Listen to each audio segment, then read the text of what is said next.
I'd love to rewind the clock to your 20s.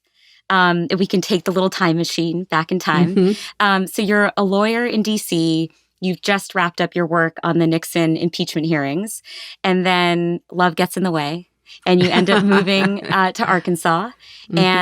and Bill becomes governor, and you are not the typical first lady. Mm, And that's right. met with some resistance, right? Do you mind Mm-hmm. sharing what it was that people were taking issue with? Well, I think that back in what would have been the 1970s, it was still, somewhat unusual to have graduated from law school to be teaching law or practicing law. I did both. And I really saw that, but I didn't think it would impede me in any way. And then when I married Bill in 1975, I determined that I would keep my own name, which seemed to me to make a lot of sense because that's what I had written under at law school. That's what I had practiced law under, taught, etc. And I think it was really at the point that our daughter was born in February of 1980, and Bill was having to run for re-election because there were only 2-year terms for governors back then.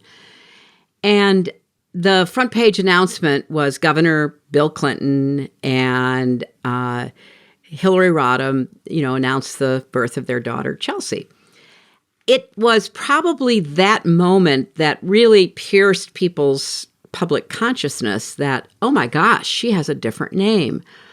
And then that became a really big issue. And so when Bill lost for re-election in 1980 in the Reagan landslide, among the top reasons people said that they didn't vote for him was because I didn't take his last name or change my name, as they would say. And it was a truly surprising revelation to me that would matter so much to people. But now it frankly wouldn't make that big a difference to anybody, but it was significant. And I had so many people come to me and say, you really have to take your husband's last name.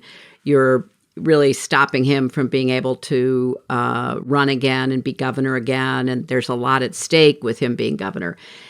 And the one person who never asked me to do that was my husband. He thought it was pretty ridiculous also. But I concluded that it was, for me, something that I was willing to do. And I made an announcement that I would be Hillary Rodham Clinton. And obviously, it went against what I thought was my decision for 5 years between our marriage and my changing my or adding my husband's last name. But I balanced all of the pros and cons and decided that on balance, it was the right thing for me to do.